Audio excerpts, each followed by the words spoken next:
দ্বিতীয় পৰ্যায়ৰ পঞ্চায়ত নিৰ্বাচনৰ ভোটগ্ৰহণ ইতিমধ্যে আৰম্ভ হৈছে। আমি উপস্থিত আছোঁ চতিয়াল পূবথৰীয়া জিলা পৰিষদ সমষ্টিৰ হাটবৰগাঁও পঞ্চায়তৰ অধীনৰ এটা ভোটকেন্দ্ৰত।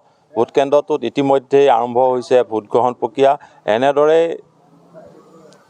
সুচাৰুৰূপে ভোটগ্ৰহণ প্ৰক্ৰিয়া আৰম্ভ হৈছে। ৰাইজে ভোটদান কৰিবলৈ এনেকৈ শাৰী পাতি থিয় হৈছে। ইতিমধ্যে কেইবাগৰাকীও ভোটদাতাই ভোটদান কৰিছে। আপোনালোকে প্ৰত্যক্ষ কৰিছে এনেদৰে এতিয়া সুচাৰুৰূপে ভোটগ্ৰহণ প্ৰক্ৰিয়া সম্পন্ন হৈ আছে।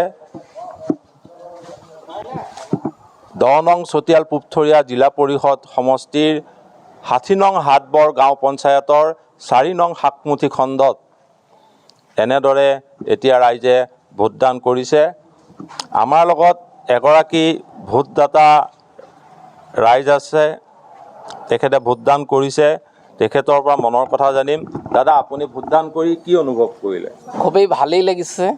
অতি শান্তিপূৰ্ণভাৱে ইয়াত হৈছে। এইটো ভাৰতীয় গণতন্ত্ৰৰ আচলতে এটা ভাল সেইটো অনুষ্ঠানতে যে সকলো ৰাইজে যে আমাৰ যোগাযোগ কৰিব পাৰে, সেই কথাটো সঁচাই আচলতে আমাৰ একেবাৰে সাধাৰণ হেৰিয়ালৈকে ৰাইজলৈকে ক্ষমতাত যে যিটো ডিষ্ট্ৰিবিউশ্যন হৈ যায়, সেইটোৱে আমাৰ সাধাৰণ ৰাজ্যক বহুত উৎসাহিত কৰিছে।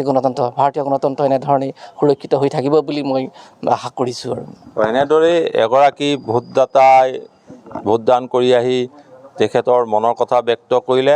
আমি আৰু দেখুৱাম এনেদৰে আচলতে 60 নং হাটবৰৰ শাকমুঠি দ্বিতীয় খণ্ডত ৰাইজে ভোটদান কৰি আছে। এতিয়াও শান্তিপূৰ্ণভাৱে ভোটদান কৰিছে। বাইদেউ, আপুনি ভোট দিলে, ভোট দি কেনেকুৱা লাগিল? ভোট দি ভাল লাগিলে, শান্তিপূৰ্ণভাৱে হৈছে আৰু আমি ৰাতিপুৱাই আহিছোঁ, ভাল লাগিলে। হয়, এনেদৰেই এতিয়া শান্তিপূৰ্ণভাৱে এই কেন্দ্ৰটোত ভোটগ্ৰহণ প্ৰক্ৰিয়া নিৰ্দিষ্ট সময়ত পুৱাৰ পৰা আৰম্ভ হৈছে।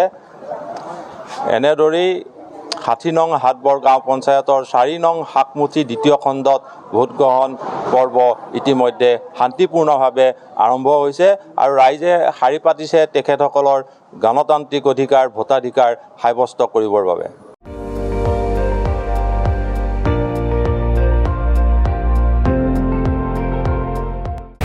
আপুনি চাই আছে ND24, সৰ্বশ্ৰেষ্ঠ নহয়, সৰ্বোত্তমৰ দৌৰা।